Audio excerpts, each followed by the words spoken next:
लो तुम्हारी डिमांड पर एक और वीडियो आ गई, Ghost Rider versus Black Adam. वैसे तो जब भी मैं तुम्हारी डिमांड के ऊपर वीडियो बनाता हूँ मेरी वीडियोस में व्यूज नहीं आते, बट लास्ट टाइम जब मैंने तुम्हारी डिमांड पर वीडियो बनाई थी उसमें एवरेज से कहीं ज्यादा व्यूज आए थे। सो आज की इस वीडियो में ये भी चेक करेंगे कि तुम पनौती हो या नहीं। तो आज की इस वीडियो में हम दो ऐसे मार्वल एंड डीसी कैरेक्टर्स का कंपैरिजन करेंगे जो कि इमॉर्टल हैं। सो इनमें से विनर कौन होगा ये जानने से पहले तुम चैनल को सब्सक्राइब करके बेल नोटिफिकेशन को ऑल सेट कर लो ताकि आने वाली अमेजिंग वीडियोस की अपडेट तुम मिस न कर पाओ। तो सबसे पहले हम बात कर लेते हैं ब्लैक एडम के बारे में।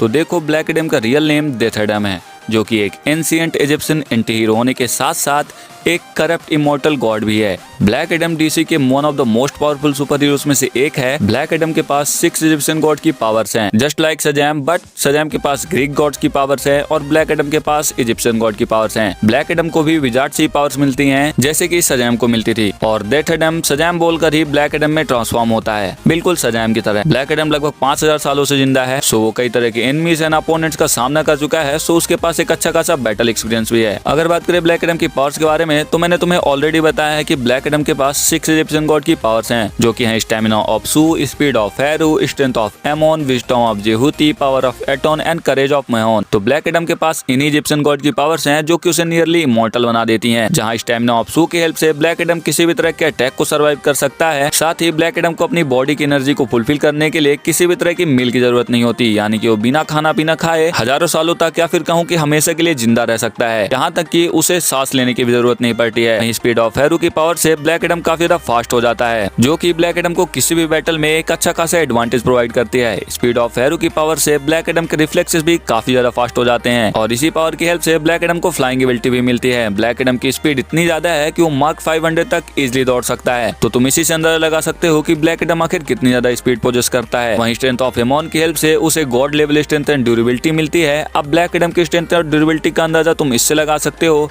कि वो सुपरमैन एंड शज़ैम जैसे कैरेक्टर्स के अटैक को इजिली काउंटर कर सकता है। साथ ही उसके ऊपर किसी भी तरह की human made weapons and alien take का कोई इफेक्ट नहीं होता है। वहीं विजडम ऑफ जेहूती ब्लैक एडम को काफी ज्यादा इंटेलिजेंट बना देती है, और पावर ऑफ एटोन की हेल्प से ब्लैक एडम को लाइटनिंग एंड मैजिकल एबिलिटीज मिलती हैं। And at last courage of Mehen, ये एबिलिटी ब्लैक एडम को स्पिरिचुअली एंड साइकोलॉजिकली अनबीटेबल बना देती है, जो कि ब्लैक एडम को किसी भी तरह के माइंड कंट्रोल जैसी पावर से प्रोटेक्ट करती है। इसके अलावा ब्लैक एडम मैजिकल पावर से भी कम्प्लीटली इम्यून है, यानी कि ब्लैक एडम के ऊपर किसी भी तरह के मैजिकल पावर्स एंड स्पेल्स का कोई इफेक्ट नहीं होता है। वहीं अगर बात करें ब्लैक एडम के फीट्स के बारे में तो देखो, कॉमिक्स के अंदर ब्लैक एडम ने काफी सारे फीट्स अचीव कर रखे हैं, लाइक सुपरमैन एंड शज़ैम के साथ एक साथ फाइट करना और अकेले ही justice society and justice league के सभी मेंबर्स को बीट करना। इसके अलावा भी ब्लैक एडम ने काफी सारे फीट्स अचीव किए हैं, लेकिन अगर उसके बारे में बात करने लगेंगे तो वीडियो काफी ज्यादा लंबी हो जाएगी।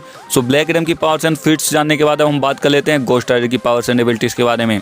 तो देखो, गोस्ट राइडर मार्वल के one of the most famous and powerful super heroes में से एक है। गोस्ट राइडर उन सुपर हीरोज में से एक है जिनकी पावर बाउंडलेस है, यानी कि गोस्ट राइडर की पावर्स की कोई लिमिट ही नहीं है। गोस्ट राइडर को उसकी पावर्स डीमन लॉर्ड जेराथोस से मिलती हैं, जिसकी मोस्टली पावर्स हेल फायर के अराउंड रिजॉल्व करती हैं। लेकिन हेल फायर के अलावा भी गोस्ट राइडर के पास काफी सारी पावर्स हैं। सो पहले मैं गोस्ट राइडर की फिजिकल एबिलिटीज के बारे में तुम्हें बता दूं, फिर हम उसकी हेल फायर की एबिलिटीज के बारे में बात करेंगे। तो देखो, अगर बात करें स्ट्रेंथ एंड ड्यूरेबिलिटी की तो गोस्ट राइडर के पास super human strength and durability है। अब भले ही गोस्ट राइडर की स्ट्रेंथ एंड ड्यूरेबिलिटी मार्वल के अंदर सबसे ज्यादा ना हो, बट वो इजिली 100 to 200 टन का वेट लिफ्ट कर सकता है। लेकिन यहाँ पे मैं तुम्हें एक चीज बता दूं कि जैसा कि मैंने तुम्हें पहले ही बताया है कि गोस्ट राइडर की पावर्स एंड एबिलिटीज बाउंडलेस हैं, उनकी कोई लिमिट नहीं है। सो उसकी strength and durability and other powers का भी कोई लिमिट नहीं है, बट उसका ह्यूमन फॉर्म गोस्ट राइडर की इन पावर्स को अल्टीमेट लेवल पर अनलीज करने से रोकता है। सो गोस्ट राइडर अपनी infinite strength and infinite powers का यूज नहीं कर पाता है। इसके अलावा Ghost Rider superhuman speed and agility possess करता है। गोस्ट राइडर की स्पीड इतनी ज्यादा है कि अगर वो अपने व्हीकल के साथ ट्रेवल करता है तो उसे कोई भी ह्यूमन नेकेड आइज से नहीं देख सकता है। सो गोस्ट राइडर की स्पीड का अंदाजा तुम इसी से लगा सकते हो। वहीं अगर बात करें गोस्ट राइडर की हेल फायर की पावर्स के बारे में तो देखो, उसके इस्तेमाल से गोस्ट राइडर अच्छे को राख में बदल सकता है। साथ ही वो हेल फायर की हेल्प से बड़े बड़े ब्लास्ट कर सकता है और फायरी टोर्नेडो भी क्रिएट कर सकता है, और वो अपने वेपन्स को भी हेल फायर के अंदर फॉर्ज करके यूज कर सकता है। और गोस्ट राइडर के वेपन्स हेल फायर में फॉर्ज होने के बाद बहुत ज्यादा पावरफुल एंड डेडली हो जाते हैं। ये चीज हमने मूवीज एंड कॉमिक्स के अंदर ऑलरेडी देख रखी है कि गोस्ट राइडर के वेपन्स हेल फायर में फॉर्ज होने के बाद कितने ज्यादा पावरफुल एंड डेडली होते हैं। यहाँ तक कि गोस्ट राइडर अपने व्हीकल्स एंड वेपन्स के साइज तक को मैनिपुलेट कर सकता है, और गोस्ट राइडर का व्हीकल किसी भी सरफेस पर इजिली ट्रेवल कर सकता है। गोस्ट राइडर न केवल अपने व्हीकल एंड वेपन्स के साइज को मैनिपुलेट कर सकता है, बल्कि अपनी वो खुद के साइज को भी मैनिपुलेट कर सकता है। ये चीज हमें कॉमिक्स के अंदर देखने को मिली थी, जहाँ वो एवेंजर्स के साथ एक फाइट के दौरान अपने साइज को बदल लेता है और एक जायंट मैन में ट्रांसफॉर्म हो जाता है। उसके पास इनवर्वेलिटी भी है, यानी कि वो किसी भी तरह के अटैक एंड डैमेज को झेल सकता है। साथ ही उसके ऊपर किसी भी तरह के नॉर्मल ह्यूमनोइड वेपन्स का कोई इफेक्ट नहीं होता है। इसके अलावा घोस्ट राइडर की मेजर पावर्स में से एक ये है कि वो लोगों की आंखों में देखकर उनकी सोल को निकाल सकता है अगर उन्होंने कोई सीन परफॉर्म किया है तो। साथ ही घोस्ट राइडर मरे हुए को भी जिंदा कर सकता है। सो तुम अंदाजा लगा सकते हो कि जब बंदा मरे हुए को जिंदा कर सकता है तो वो आखिर कितना ज्यादा पावरफुल होगा। अब यहाँ पे मरे हुए को जिंदा करने में एक कंडीशन आती है कि वो उनके कॉन्शियसनेस को रिवाइव नहीं कर सकता है, बस उन्हें जिंदा कर सकता है। इसके अलावा घोस्ट राइडर कभी बूढ़ा नहीं होता है, यानी कि वो एजलेस है, इमॉर्टल है, वो कभी मर भी नहीं सकता है। सबके अलावा भी घोस्ट राइडर के पास काफी सारी पावर्स हैं, लाइक वेदर को कंट्रोल करना, यानी कि वेदर मैनिपुलेशन की पावर्स। जैसा कि थॉर के पास वेदर मैनिपुलेशन की पावर्स हैं, वैसे ही घोस्ट राइडर के पास भी वेदर मैनिपुलेशन की पावर्स हैं, यानी कि वेदर को वो अपने हिसाब से कंट्रोल कर सकता है। इसके अलावा भी उसके पास टेलीपैथी की पावर्स हैं। सो काफी सारी पावर्स है घोस्ट राइडर के पास। अगर हमने उनके बारे में बात की तो वीडियो और भी ज्यादा लंबी हो जाएगी, तो उनके बारे में हम कभी किसी और सेपरेट वीडियो में बात करेंगे। अगर बात करें घोस्ट राइडर की वीकनेस के बारे में, देखो घोस्ट राइडर की वीकनेस ये है कि उसे मारने के लिए डिवाइन वेपन्स की जरूरत पड़ेगी जो कि हेवन में फॉर्ज हुए हों। सो जब तक घोस्ट राइडर के अपोनेंट के पास डिवाइन वेपन न हो तो घोस्ट राइडर को रोकने का कोई तरीका नहीं है। तो दोनों की पावर्स एंड एबिलिटीज जानने के बाद हम बात कर लेते हैं कि अगर इन दोनों के बीच कभी बैटल हुई तो इनमें से विनर कौन होगा। वैसे तो दोनों ही अपने यूनिवर्स के one of the most powerful characters में से एक है। दोनों ही इमॉर्टल हैं, दोनों के पास काफी सारी पावर्स एंड एबिलिटीज हैं। जहां ब्लैक एडम को 6 इजिप्शियन गॉड की पावर से पावर मिलती है, वहीं घोस्ट राइडर को एक डीमन लॉर्ड जेराथॉस से पावर्स मिलती हैं। तो अगर बात करें स्ट्रेंथ एंड ड्यूरेबिलिटी की, तो देखो घोस्ट राइडर की strength and durability superhuman level पर है, काफी ज्यादा अच्छी है। लेकिन ब्लैक एडम की strength and durability Ghost Rider से कहीं ज्यादा गॉड लेवल पर है। अगर बात करें स्पीड की, तो देखो स्पीड के मामले में मैं दोनों को इक्वल रखना चाहूंगा, क्योंकि ब्लैक एडम जो है तो साउंड की स्पीड से ट्रेवल करता है, यानी कि मार्क 500 के आसपास,